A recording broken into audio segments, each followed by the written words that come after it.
Rail सेवक अनुशासन एवं अपील नियम 6 के अंतर्गत शास्तियां।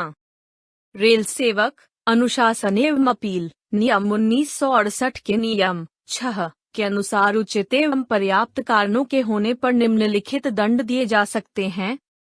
लघु दंड माइनर पेनल्टी। 1. परिनिंदा करना। 2. निश्चित अवधि के लिए पदोन्नति पर रोक। 3.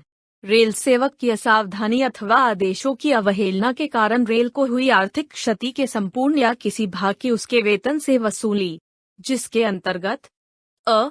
सुविधा पास या सुविधा टिकट आदेश या दोनों पर रोक। ब.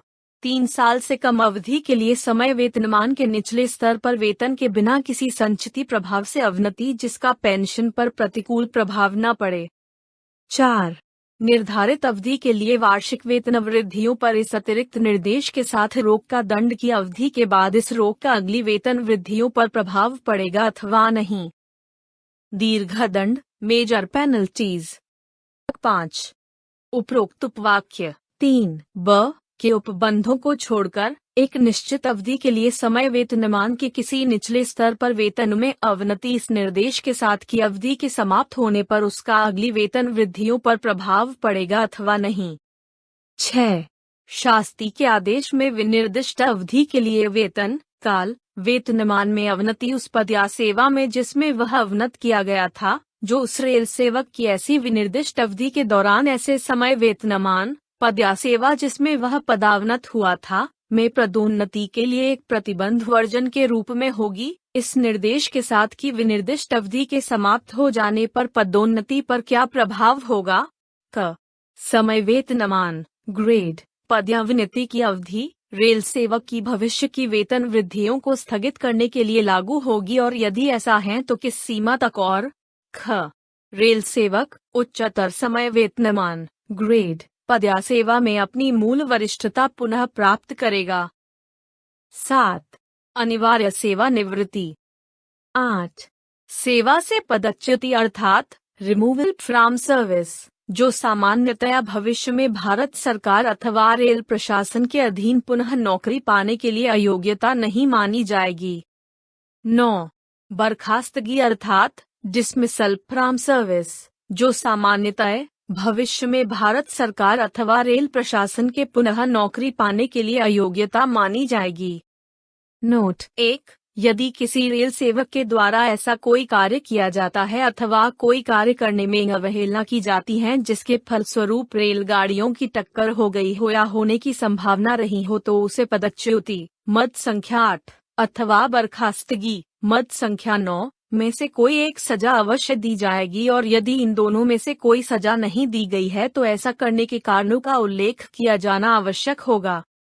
यदि कोई रेल सेवक केवल खतरे के संकेत डेंजर सिग्नल की अवहेलना करता है तो उसे नियम 6 के उपनियम 5 से 9 अर्थात क्रमशः वेतनमान के निचले स्तर पर वेतन की अवनति, निचले वेतनमान में अवनति, अनिवार्य सेवानिवृत्ति, पदच्युति अथवा बर्खास्तगी में से कोई सजा दी जाएगी और यदि उनमें से कोई सजा नहीं दी गई हो तो ऐसा करने के कारणों का उल्लेख करना होगा।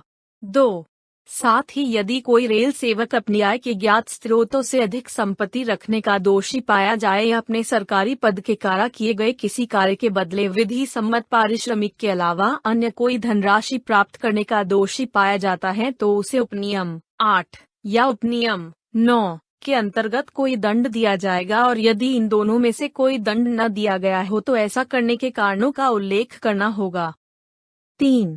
छठे केंद्रीय वेतन आयोग की सिफारिशों को स्वीकार किए जाने के बाद संशोधित वेतन नियमों के अंतर्गत सभी सरकारी कर्मचारियों के लिए 1 जुलाई को वेतन वृद्धि की तारीख के रूप में निर्धारित करना केवल वार्षिक वृद्धि के लिए संगत है। यह प्रावधान न मामलों में जहां शास्ति के रूप में वेतन वृद्धि पर रोक लगाई जाती है पर लागू नहीं होता है। ऐसे मामलों में जहां एक निश्चित समय के लिए वेतन वृद्धि को शास्ति के तौर पर रोका जाता है, ऐसी रोकी गई वेतन वृद्धि को शास्ति का समय समाप्त होने का तत्काल पश्चात बहाल कर दिया जाएगा और इसे अगली 1 जुलाई तक स्थगित नहीं किया जाएगा। यदि शास्ति की अवधि समाप्त होने के बाद आगे आने वाली 4 जुलाई तक संबंधित रेल सेवक ने 6 माह की निर्धारित तरहक सेवा अर्जित कर ली है तो वह शास्ति की अवधि समाप्त होने के बाद आगे आने वाली इस 1 जुलाई को अगली वेतन वृद्धि पाने का हकदार भी होगा। इस तथ्य के बावजूद भी कि उस पर लगाई गई शास्ति का उसकी भावी वेतन वृद्धियों पर स्थानात्मक प्रभाव था, इसी तरह से जहां निचले स्तर पर अवनति की शास्ति लगाई गई हो, वहां शास्ति की अवधि के समाप्त होने पर तत्काल वेतन को बहाल किया जाएगा। जहां तक अगली वेतन वृद्धि जारी करने का संबंध है, वह भी शास्ति की अवधि की समाप्ति के शीघ्र पश्चात प्रदान कर दी जाएगी यदि संबंधित व्यक्ति ने शास्ति की अवधि समाप्त होने की तारीख से पूर्व 1 जुलाई को 6 माह की निर्धारित तरहक सेवा पूरी कर ली है। इस नियम के अंतर्गत निम्नलिखित कार्यवाही को दंड नहीं माना जाएगा। 1. यदि किसी कर्मचारी की वार्षिक वेतन वृद्धि पर रोक सेवा शर्तों के अनुसार निर्धारित विभागीय परीक्षा पास न करने के कारण लगाई गई हो। 2. यदि किसी कर्मचारी की उसके मामले पर विचार करते हुए किसी मूल अथवा स्थानापन्न पद पर पदोन्नति के लिए अयोग्य पाए जाने के कारण पदोन्नति न दी गई हो। 3. चयनित हो जाने उपयुक्त पाए जाने पर भी प्रशासनिक कारणों से पदोन्नति में विलंब। 4. यदि किसी रेल सेवक को उच्च सेवा श्रेणी या पद पर स्थानापन्न रूप से पदोन्नति दी गई हो परंतु बाद में उसे उस पर बने रहने के अयोग्य पाया गया हो जिसके कारण उसे बिना उसके आचरण को लांछित किए हुए पदावनत किया गया हो। 5. यदि किसी रेलवे कर्मचारी को किसी अन्य सेवा श्रेणी या पद पर प्रोबेशन पर नियुक्ति की गई हो परंतु बाद में उसे परिवीक्षा प्रोबेशन की अवधि के दौरान अथवा उसकी समाप्ति पर उसकी सेवा शर्तों के अनुसार से उसके मूल पद श्रेणी अथवा वेतन पर पदावनत कर दिया गया हो। 6. यदि प्रतिनियुक्ति पर लिए गए किसी रेल कर्मचारी को केंद्रीय सरकार, राज्य सरकार अथवा उनके अधीनस्थ किसी विभाग के द्वारा उसके मूल विभाग में वापस लौटा दिया गया हो। 7.